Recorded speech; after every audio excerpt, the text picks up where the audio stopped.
I sat in the hospital wheelchair, my left wrist throbbing in its white bandage. The fluorescent lights buzzed overhead like angry wasps. My phone trembled in my good hand as I pressed record and whispered the words that would change everything. My mother-in-law pushed me down the stairs. The corridor smelled like bleach and fear. Nurses walked past in soft shoes, their voices mixing with the beeping machines. I stared at the recording app, watching the sound waves dance across my screen. 23 seconds of truth that nobody would believe without proof. But I had proof now. Hidden cameras, audio recordings, witness statements. 3 months of careful documentation because I knew this day would come. Regina Roberts, my husband's mother, had been planning this for weeks, maybe months. The doctor appeared with my discharge papers.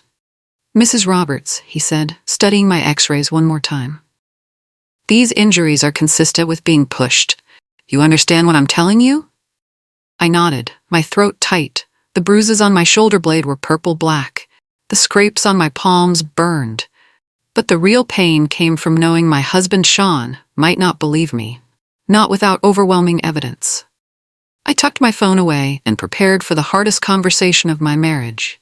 3 months earlier, I was cutting birthday cake in Regina's spotless kitchen. The smell of vanilla frosting mixed with the hum of her expensive air conditioning. Sean sat at the counter, scrolling through his phone and laughing at some video. "Leave the baby gate open today," Regina said sweetly, reaching past me for plates. "The house needs fresh air circulation." My stomach dropped. The gate at the top of our stairs was the only thing keeping our crawling baby safe. I'd spent weeks training everyone to keep it latched. "Actually, Regina, we should keep it closed," I said gently. "Baby Dana is crawling everywhere now." Her smile never wavered, but something cold flickered in her blue eyes. "Oh, honey, one afternoon won't hurt. The house gets so stuffy." Sean looked up from his phone. "Mom's right, Becca, it's just for today." I watched Regina's fingers as she casually unlatched the gate. She did it slowly, deliberately, her silver bracelet catching the light. The same bracelet she always wore. The one with her initials engraved on a heart-shaped charm. That night, I found Dana's stuffed elephant at the bottom of the stairs. Regina claimed Dana must have thrown it. But Dana couldn't throw things that far. Someone had placed it there. The next Sunday, I carried a basket of clean laundry up the polished wooden stairs. Each step creaked under my weight. The house was quiet, except for the distant sound of Sean and Regina watching television downstairs. I smelled her vanilla perfume before I heard her footsteps. She was climbing behind me, closer than necessary. The stairs were wide enough for 2 people, but she stayed directly behind me, matching my pace. "Careful, dear," she said softly. "These stairs can be tricky." I turned to look at her. Regina's face wore that same sweet smile, but her eyes were calculating. She was studying the stairs, my balance, the way I held the heavy basket. "I'm fine," I said, continuing upward. Her footsteps followed, the click of her heels sharp against the wood. At the top, she brushed past me unnecessarily close, her shoulder bumping mine near the open gate. "Whoops," she laughed. "Clumsy me." But it wasn't clumsy. It was practiced, like she was testing how much force it would take to knock me off balance. I set the laundry down with shaking hands and made sure the gate was properly latched. That evening, I found it open again. Sean swore he hadn't touched it. Regina was in the kitchen, humming while she washed dishes. The fall happened on a Tuesday morning. Sunlight streamed through the stained glass window at the top of the stairs, casting colored shadows on the walls.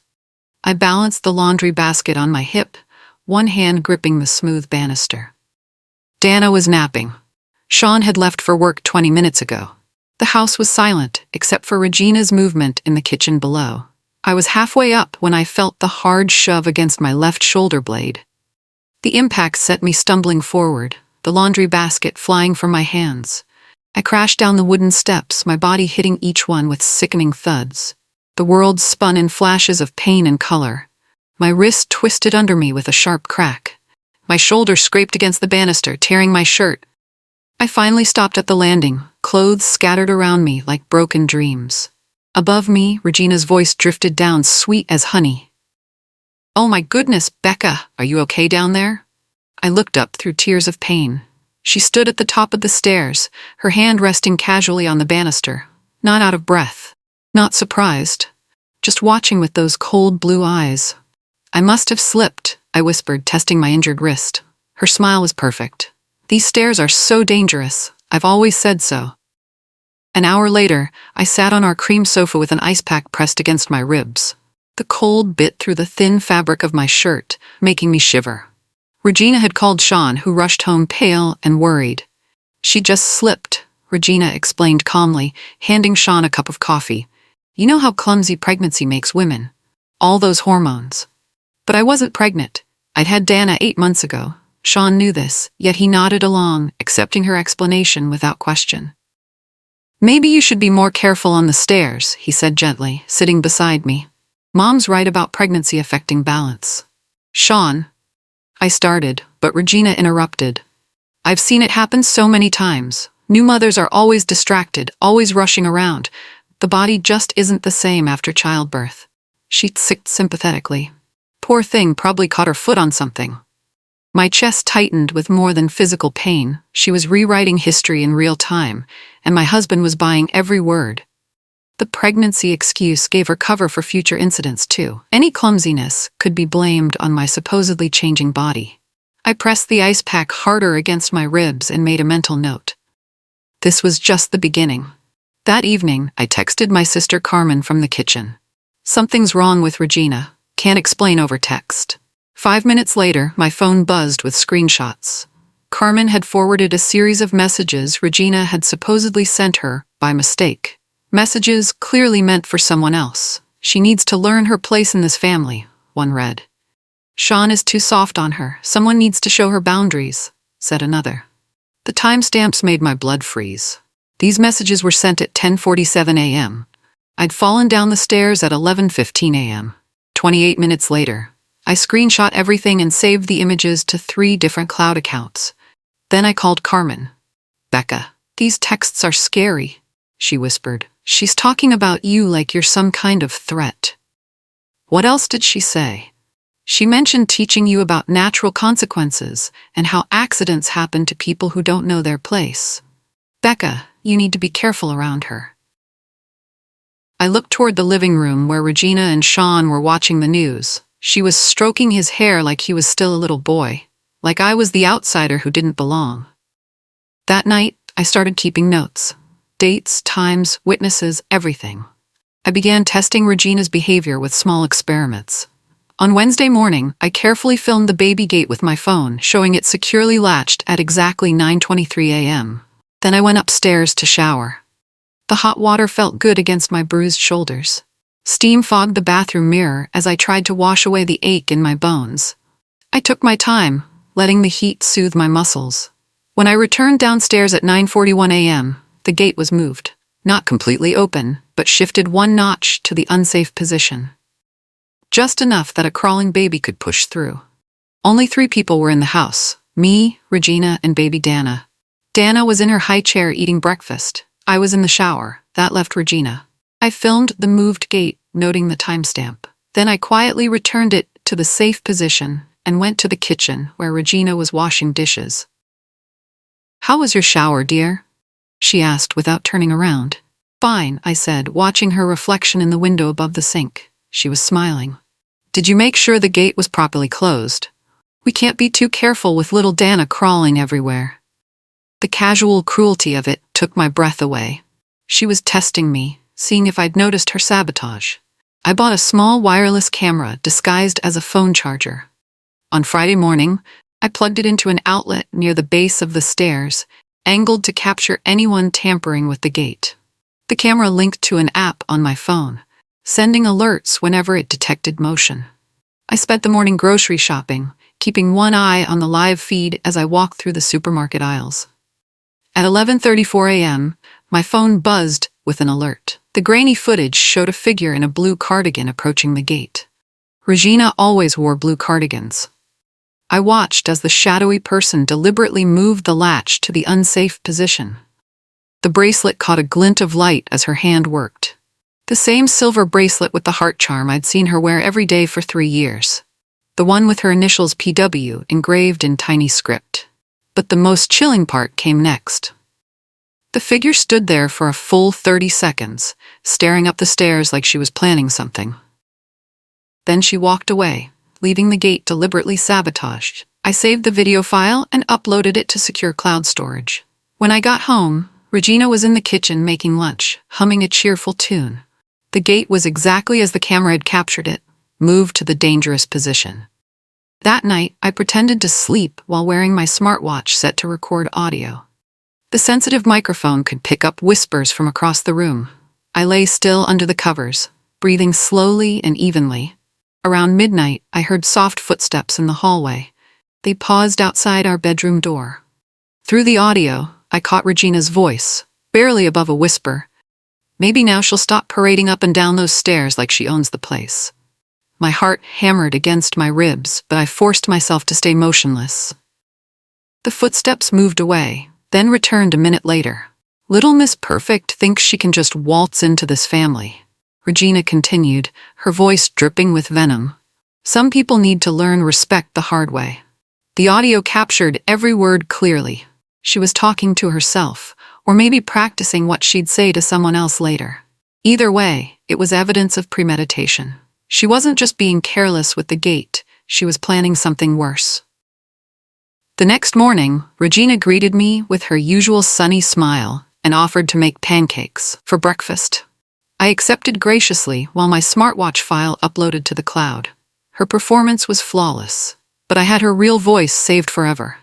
On Saturday, I decided to address the gate issue directly. Regina was arranging flowers in the living room when I approached her carefully. "Regina, I've noticed the baby gate keeps coming unlatched," I said gently. "Would you mind helping me keep an eye on it? I'm worried about Dana's safety." Her smile brightened like I'd just complimented her dress. "Of course, sweetheart. I'm always thinking about our little Dana's safety." She set down her vase and followed me to the stairs. With exaggerated care, she demonstrated how to close the gate properly. But as I watched, she only moved it to the unsafe position, the same spot where I kept finding it.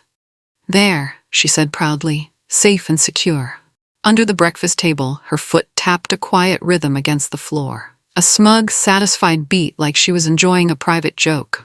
Sean sat nearby reading his tablet, completely oblivious to the tension crackling between his wife and his mother. "Actually," I said carefully, "the gate needs to click one more time to be completely secure." Regina's blue eyes flashed with annoyance before the sweet mask slipped back into place. "Oh, silly me, of course." She adjusted it properly, but I could see the anger simmering underneath her perfect smile. I'd called attention to her sabotage, and she didn't like being corrected. The next afternoon, I stepped onto our back porch to water the hanging plants. The wooden deck creaked under my feet as a cool breeze carried the scent of jasmine from the neighbor's yard. Mrs. Rebecca Winters was tending her roses on the other side of the fence. She was a retired teacher in her 70s, sharp-eyed and kind. We'd exchanged pleasantries for months but never had a real conversation. "How are you settling in, dear?" she asked, looking up from her pruning shears. "Pretty well, thank you, though I'm having some concerns about safety around the house." Mrs. Winters set down her tools and moved closer to the fence. "What kind of safety concerns?" I chose my words carefully. "The baby gate at the top of our stairs keeps coming unlatched. I'm worried about my daughter crawling up there." Mrs. Winters frowned thoughtfully. "I did notice your mother-in-law by that gate yesterday afternoon when you were out. She seemed to be fiddling with it for quite a while." My pulse quickened. "You saw her at the gate?" "Clear as day through your front window. She was moving something back and forth, testing it maybe? Struck me as odd since the baby wasn't even upstairs." This was the independent witness I needed. Someone outside the family who could verify Regina's suspicious behavior. "Would you mind keeping an eye out?" I asked carefully. "Just to make sure everything stays secure?" Mrs. Winters nodded firmly. "I certainly will, honey." I spent Sunday afternoon at the kitchen table organizing my evidence. Photos, video files, audio recordings, text screenshots, and witness statements spread across the surface like pieces of a puzzle. The printer hummed as it produced hard copies of everything. I pinned each piece to a large corkboard, connecting them with colored string like detectives do in movies.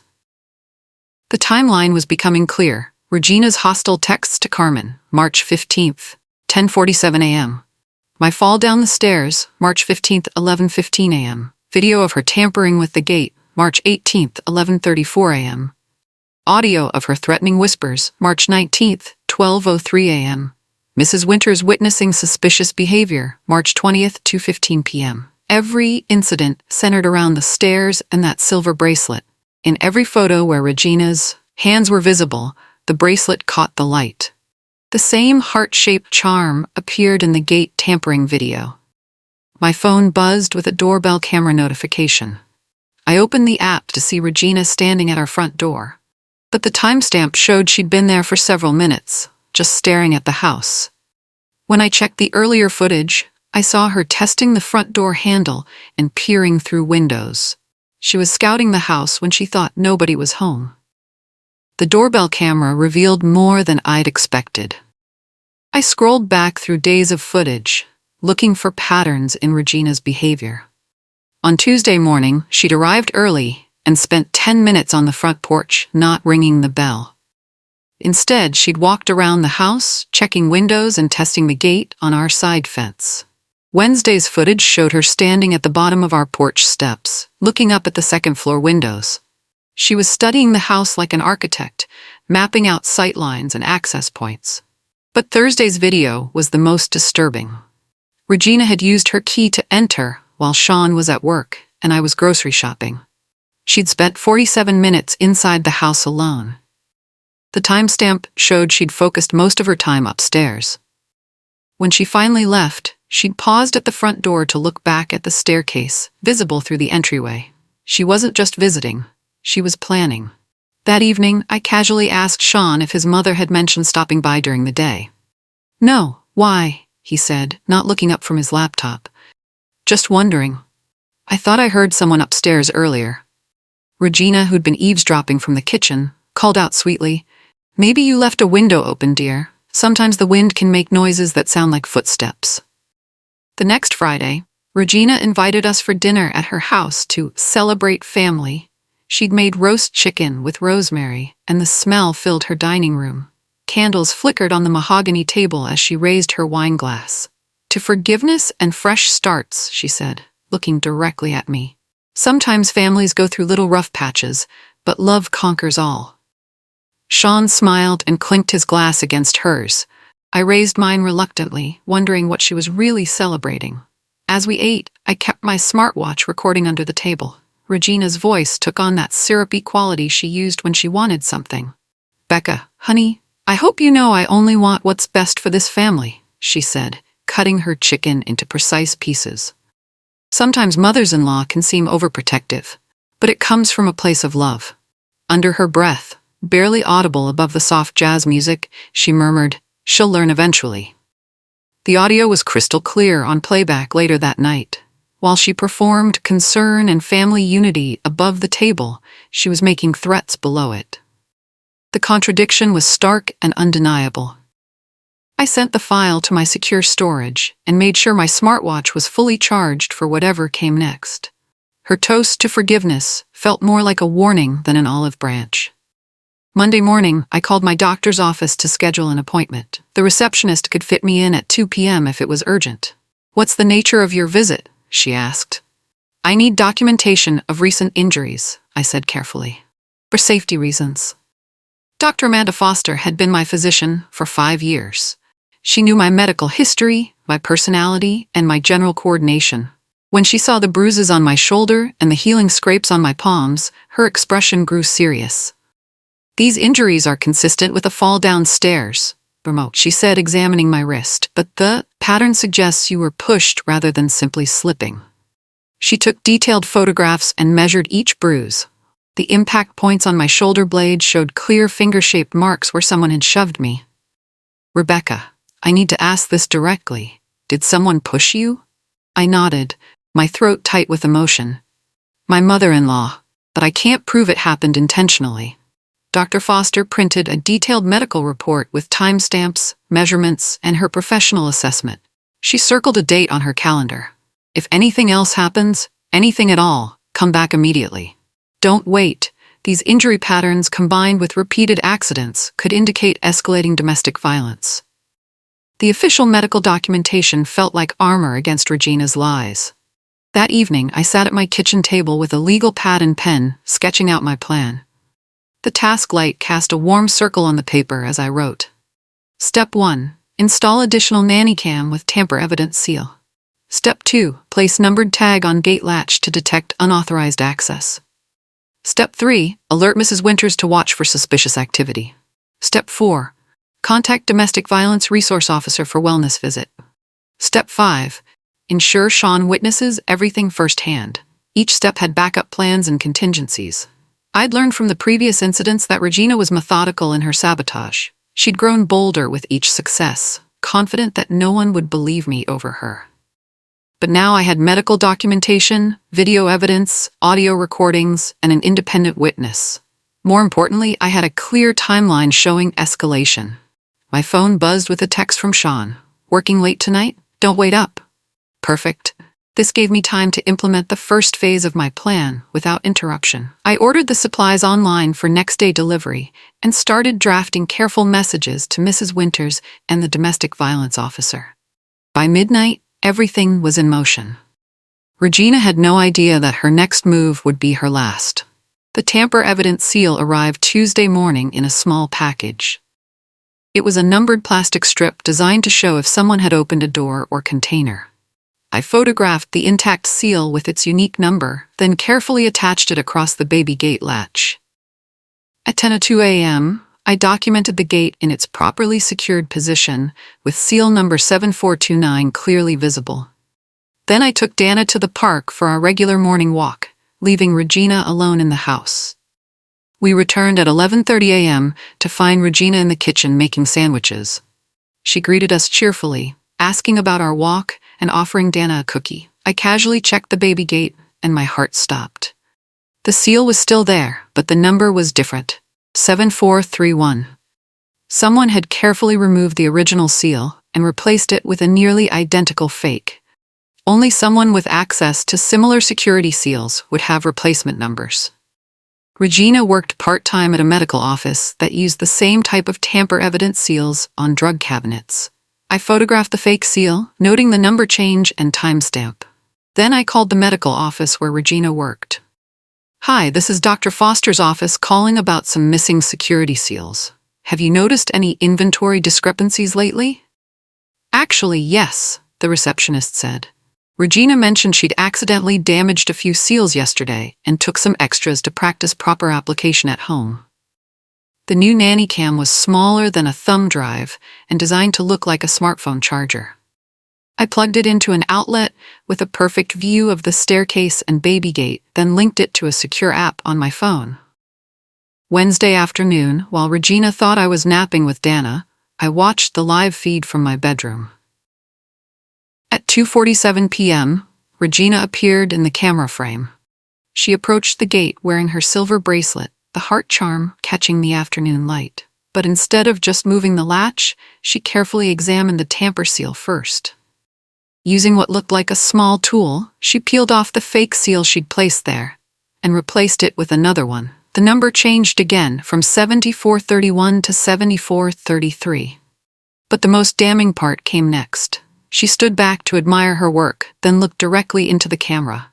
Not at it.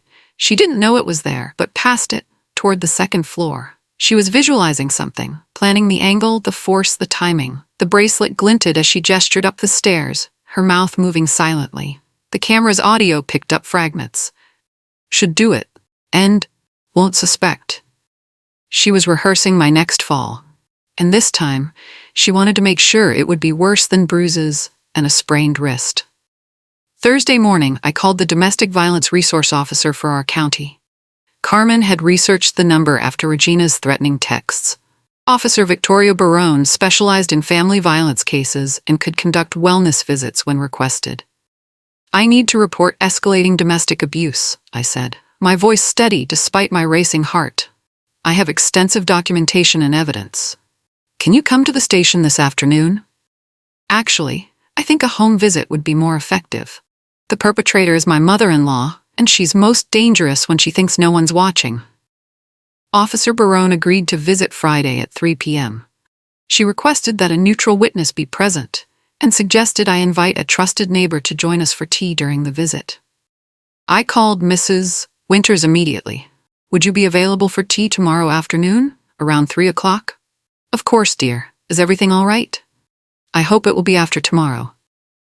That evening, I sent Sean a careful text. Can you come home early tomorrow? Around 2:30? I'd like us to have a family conversation with your mother. His reply was immediate. Is something wrong? Let's discuss it in person tomorrow. It's important that we're all together. The trap was set. All that remained was waiting for Regina to walk into it. Friday at 2:45 p.m., Mrs. Winters knocked on our front door carrying a plate of homemade cookies. I'd brewed a pot of Earl Grey tea, and the bergamot scent filled our living room. You seem nervous, dear, Mrs. Winters observed as we arranged cups on the coffee table. I'm hoping to resolve some family issues today, I said carefully. At exactly 3 p.m., Officer Barone arrived in an unmarked car. She wore plain clothes but carried a badge and body camera. Regina was upstairs changing Dana's diaper when the doorbell rang. Sean walked through the front door just as I answered it, his face confused and concerned. Becca, what's going on? Why is there a police officer here? Regina appeared at the top of the stairs, her smile faltering when she saw the badge. She descended slowly, her hand gripping the banister. Good afternoon, Officer Barone said professionally. I'm here for a wellness check. Mrs. Roberts, I understand there have been some safety concerns in your home. Regina's face went rigid, but she recovered quickly. Officer, I'm sure this is just a misunderstanding. Rebecca sometimes gets overwhelmed with new motherhood. Mrs. Winters set down her teacup with a gentle clink, her sharp eyes taking in every detail. Her presence as a neutral witness gave everything more weight. Let's all sit down and discuss this calmly, Officer Barone suggested, her body camera recording every word. Officer Barone turned to Regina with professional courtesy. Mrs. Roberts, I'd like you to demonstrate how you normally secure the baby gate at the top of your stairs. Of course, Regina said, rising from the sofa with practiced grace. Safety is so important with little ones around. Sean watched, still confused about why we needed police supervision for something so simple. Mrs. Winters sipped her tea quietly, her teacher's instincts alert to every nuance.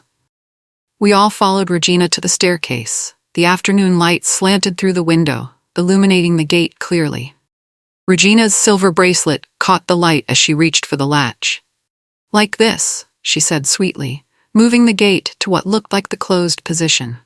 But I could see she'd only pushed it to the unsafe notch, the same position where I kept finding it. Mrs. Roberts, Officer Barone said firmly, could you do that again? The gate doesn't appear to be fully secured. Regina's smile flickered for just a moment. This is how I always close it. It's perfectly safe. The body camera captured everything.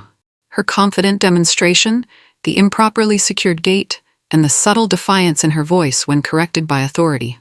One more time, please, Officer Barone insisted. Show us the fully secured position. Regina's hand trembled slightly as she adjusted the latch properly, her performance beginning to crack under scrutiny. Back in the living room, I connected my laptop to the television screen. Officer Barone, I'd like to show you some footage I've collected over the past few weeks. The nanny cam video appeared on our large screen in crystal clear detail. Regina gasped as she watched herself tampering with the baby gate, her silver bracelet clearly visible as she moved the latch to the dangerous position. That's not me, she said quickly. The video is too grainy to be certain. But the camera had captured her heart-shaped charm bracelet perfectly. The same bracelet she was wearing right now, sitting on our sofa. The timestamp shows this was recorded while I was out grocery shopping, I explained calmly. Only one person had access to the house. Sean stared at the screen in shock. Mom, that bracelet? You wear it every day. The next video showed Regina replacing the tamper evidence seals, using what appeared to be medical supplies. Her face was partially visible as she concentrated on the delicate work. Mrs. Winters leaned forward, her voice gentle but firm. Regina, I saw you at that gate on Tuesday afternoon. You were testing it back and forth for several minutes. Regina's perfect composure began to crumble. This is some kind of setup. Rebecca's trying to make me look bad because she doesn't like me. But the evidence was overwhelming, and everyone could see it. There's also audio evidence, I said quietly, pulling up the recording app on my phone. Officer Barone nodded for me to continue. The room fell silent as Regina's whispered voice filled the space. Maybe now she'll stop parading up and down those stairs like she owns the place. Regina shot to her feet. That's not my voice. This is some kind of trick. But Sean's face had gone white. He recognized his mother's voice, her particular inflections and phrases. Mom, what did you mean about her learning respect the hard way? The second audio clip played. Little Miss Perfect thinks she can just waltz into this family. Some people need to learn respect the hard way. Mrs. Winters began recording Regina's meltdown on her phone, capturing the contrast between the calm voice on the audio and the increasingly frantic woman in front of us. You set me up. Regina screamed at me. You planned all of this. I documented your behavior, I replied calmly. There's a difference. Officer Barone stood up, her hand resting on her radio. Ma'am, I need you to step away from the stairs and remain calm. But Regina was beyond calm now. Her mask had finally slipped completely, revealing the calculating person underneath. And Sean was seeing his mother clearly for the first time. Officer Barone pulled out her report forms as Regina collapsed back onto the sofa, her energy spent. The room was so quiet I could hear the clock ticking on the mantel. Based on the evidence presented, Officer Barone said, this appears to be a case of deliberate endangerment with intent to cause bodily harm. Sean sat with his head in his hands, processing everything. I can't believe. Mom, you actually pushed her down the stairs? Regina looked up with tear-streaked mascara, her voice small and broken. She doesn't belong here, Sean. She's taking you away from me. So you tried to hurt her? His voice cracked with disbelief. Mrs. Winters quietly gathered her purse and the empty teacups, giving the family space while remaining available as a witness. Her teacher's instincts told her when to step back. Officer Barone continued reading from her report. Medical documentation shows injury patterns consistent with being pushed. Video evidence shows deliberate tampering with safety equipment. Audio recordings demonstrate premeditation and intent. Sean signed the witness statement with shaking hands, his signature barely legible. When Regina lunged toward the television remote, trying to shut off the damning footage, Officer Barone stepped forward. Mrs. Roberts, please step away from the stairs and remain seated. The irony wasn't lost on anyone. Regina was being ordered away from the very stairs she'd weaponized against me.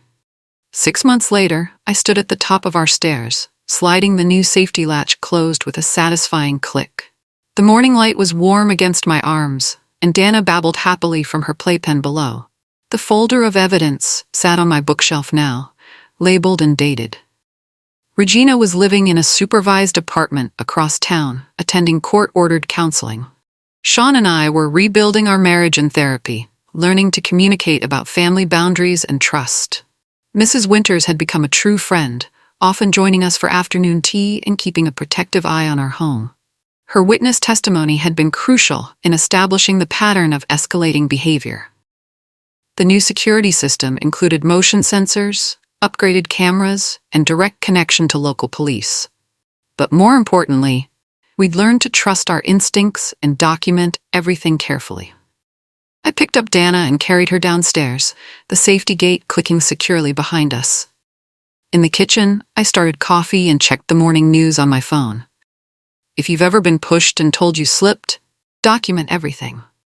Trust your instincts. Find allies who will believe you. And never let anyone gaslight you into accepting abuse as normal family dynamics. The truth has a way of surfacing when you're patient and methodical. Sometimes the quietest victims build the strongest cases, and sometimes the best revenge is simply taking your life back, one secure latch at a time.